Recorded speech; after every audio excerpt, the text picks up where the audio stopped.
What's going on, friends? Welcome back to the Cheese Boy channel. We got some Wilds of Eldraine FAE Dominion Commander deck. Let's open it up. Take a look inside.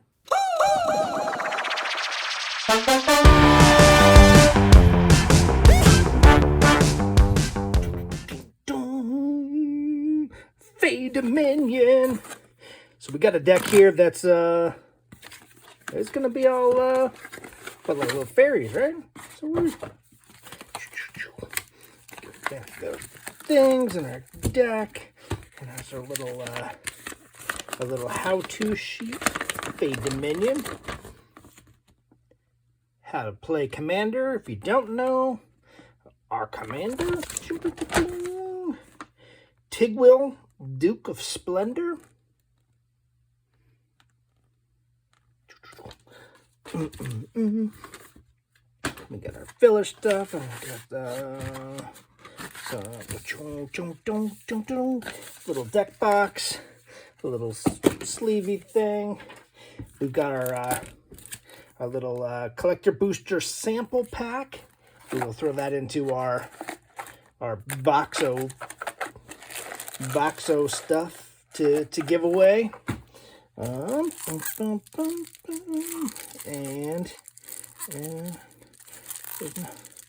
little pull tab. I thought that would be a little pull tab, like on a pack of gum.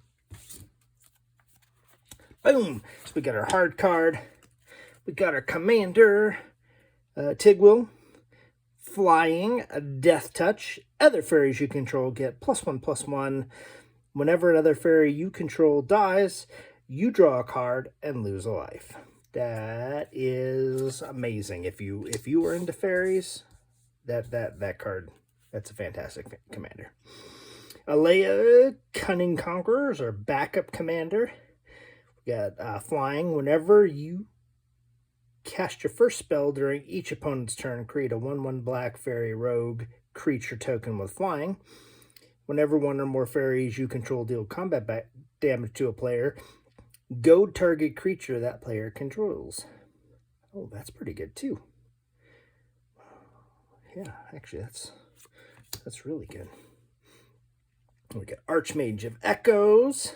So I can kind of go through a little bit like the newer cards. We'll go through a little slower, and then the stuff that's, been around for a while, the reprint stuff. So we got Archmage of Echoes, Flying Ward 2. Whenever you cast a fairy permanent spell, copy it. Oh, that's pretty good. Malleable Imposter. Flash Flying. You may have Malleable Imposter enter the battlefield as a copy of a creature an opponent controls, except it's a fairy shapeshifter in addition to other creature types. That's good too. Misleading Signpost. Flash whenever Misleading Signpost enters the battlefield during the declare attacker step. You may reselect which player or permanent target attacking creature is attacking. That could be really good. Yeah, that could be fun. Shadow Puppeteer. Flying Ward 2. Whenever Shadow Puppeteer enters the battlefield, create 2 1/1 black fairy rogue creature tokens with flying. Whenever a creature you control with flying attacks, you may have it become a red dragon with base power, toughness 4/4, in addition to other... Wow. Oh, it's pretty expensive. But that's, yeah, we're mixing fairies and dragons. I guess I could see it. Blightwing Bandit, Flying Death Touch. Whenever you cast your first spell during each opponent's turn, look at the top card of that player's library, then exile it face down. You may play that card for as long as it remains exiled, and mana of any type can be used. That's good. Flying Death Touch is good for a fairy, right? Whenever one or more fairies you control deal combat damage to a player, put a 1/1 counter on Fairy Bladecrafter. That's good. Whenever Fairy Bladecrafter dies, each opponent loses X life, where X is its power. Nettling Nuisance. Whenever one or more fairies you control deal damage to a player, that player creates a 4/2 red pirate token. This creature can't block. Interesting. Very interesting. Mix the pirates in there.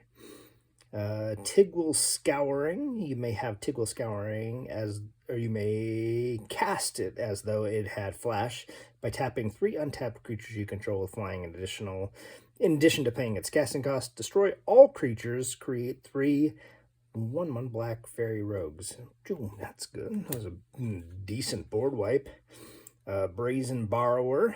I think this is one of the moneyer cards in this. You get the flash. Brazen Borrower can only block creatures with flying. 3/1. And return target non-permanent to an opponent's hand. That is good. Then we got through like the reprint cards. Dig Through Time. Fairy Formation. Glenalandra. There's a good old reprint on a fairy. Holdback Horror. It's a interesting add into this. I guess you just want a big old beefy creature. Illusionist Gambit. Midnight Clock. Perplexing Test. Reflections of Little Jara. Scion of Una. That's a good one. Sower of Temptations. Very theoretical duplication.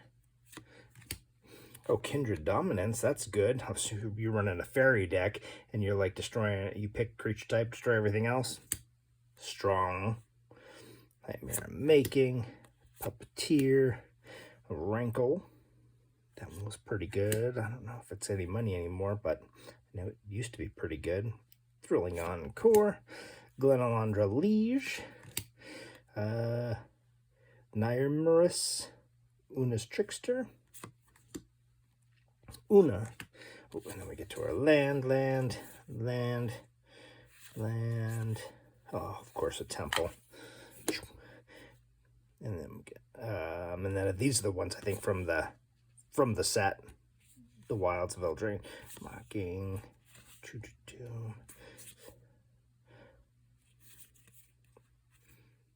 Spellscorn Coven. Oh, and then we get Consider, Disdain Melody, Factor Fiction, more fairies, some card control, Hypnotic, fairy, card draw, fairy, card draw, fairy, some counter, card draw, board control, fairy. Okay, and then we got our artifact speed ups, which are, in every commander deck pretty much. Bajuka Bog, that's good, but it's also been reprinted to all heck. Doom, boom, and then basic land. And of course your fairy tokens. I think I know fairy decks used to be good, and then this has just added just so much more to it. I think this probably, obviously you kind of adjust the land a little bit, make it a little faster because you got some stuff that's coming into play tap. That's never good. Yeah, I think this deck probably be really fun, really strong, just kind of right out of the box. I love a blue deck that's not all based around like counter spells. I'm not a huge fan of counter spells, but I think this would be a really, really fun deck. Hey,